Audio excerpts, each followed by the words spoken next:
আমাদের নেতা তারেক রহমান 8 মাস আগে বলেছিলেন আমাদের কিন্তু একটি অবিশ্ব শক্তির সাথে লড়াই করতে হবে। সেই শক্তি কিন্তু এখন দৃশ্যমান হয়ে গেছে। উনি 8 মাস আগে বলে দিয়েছিলেন আমাদের কিভাবে চলতে হবে, কিন্তু সেই কথা মতো আমরা কেউই চলি না। আবার আমরা নির্বাচন প্রত্যাশা করি, আবার আমরা চেয়ারম্যান হইতে চাই, মেম্বার হইতে চাই, আমরা এমপি হতে চাই, মন্ত্রী হতে চাই, অথচ তারেক রহমানের নির্দেশ আমরা কেউ মানি না। আমরা বড় বড় নেতা হতে চাই। দুঃখজনক, 1971 সালে যে যাই বলুক, এই দেশ স্বাধীন হওয়ার আগে শেখ মুজিবুর রহমানের আন্দোলন সংগ্রামের গুরুত্বপূর্ণ ভূমিকা কিন্তু আমরা অস্বীকার করি না। তিনি কিন্তু 1971 দেশ স্বাধীন হওয়ার 26শে মার্চ এর 7ই মার্চ ঘোষণা না দিয়ে তারপরে বিতর্কিত কর্মকাণ্ড করে মিটিং করেছে, কিন্তু তার আগের ভূমিকা কিন্তু তিনি গুরুত্বপূর্ণভাবে রেখেছিলেন। এবং 1971 সালের যুদ্ধ শেষে, মহান মুক্তিযুদ্ধ শেষে দেশের মানুষ তারে মাথায় রেখে দায়িত্ব তাকে দিয়েছিলেন। কিন্তু মাত্র 3.5 বছরে তিনি তার কর্মকাণ্ডের কারণে একদম পচে গোবর গু হয়ে গেছিল। আপনারা সেই দেখতে পাচ্ছিলেন 75-এর একটি নির্মম হত্যাকাণ্ড, অপ্রত্যাশিত হত্যাকাণ্ডের মাধ্যমে তার যখন মৃত্যু হয়, তার জানাজা পড়ার লোক ছিল না, তার নামে একটি ইন্না লিল্লাহি পড়ার লোক ছিল না, আপনারা দেখেছেন। তেমনি এই যে ছাত্র আন্দোলন হয়েছে, সেই ছাত্র আন্দোলন কিন্তু ছাত্ররা সামনে ছিল, এটা অস্বীকার করার উপায় নেই। আমরা ছিলাম লোকালে, আমরা রেডি করে দিছি। ছাত্ররা কিন্তু, পুলিশ আমাদের দিকে দৃষ্টি ছিল, কিন্তু ছাত্ররা সামনে ছিল।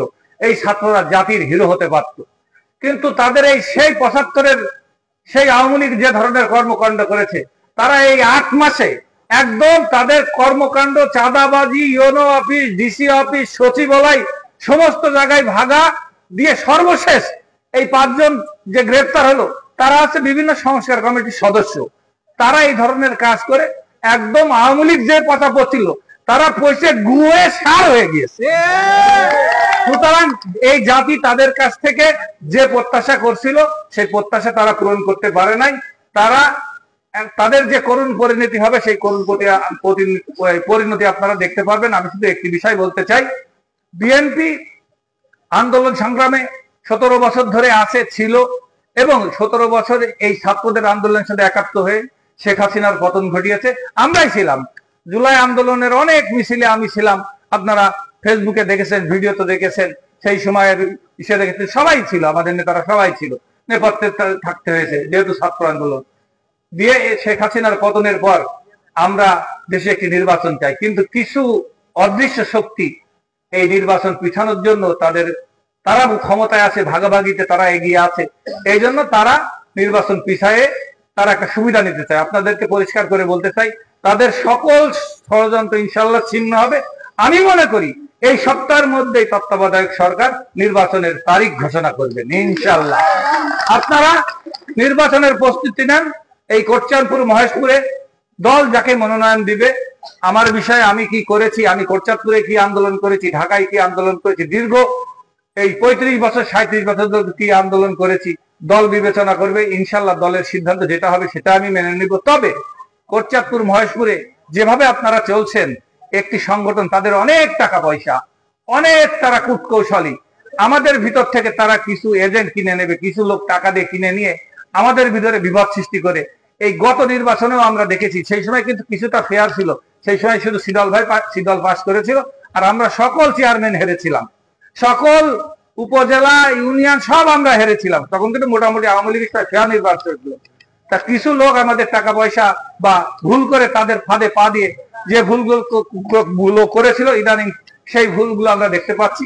তাই আমি আহ্বান জানাবো, আসুন আমরা ঐক্যবদ্ধ হয়ে দল বাঁচাই, দেশ বাঁচাই, এবং আমাদের নেতা তারেক রহমানকে নির্বাচিত করে, তার মনোনীত প্রার্থীকে নির্বাচিত করে তারেক রহমানকে দেশে ফিরিয়ে আনি। এই প্রতিজ্ঞা আজকের এই অনুষ্ঠান থেকেই আমরা সবাই করে ঘরে ফিরে যাব।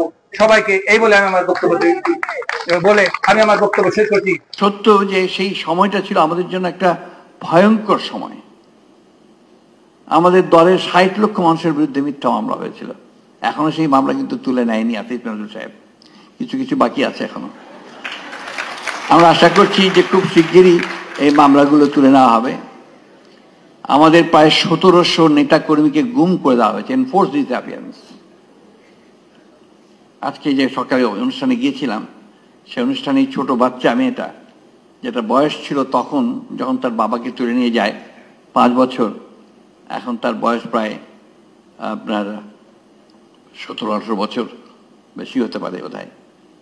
সে এখনো বলছে যে এখনো তো আমি আমার বাবাকে দেখতে চাই, আমার বাবা আমার হাত ধরে আমাকে ঈদের মাঠে নিয়ে যাবেন, এটা চাই। তো একই কথা বারবার আমরা শুনছি।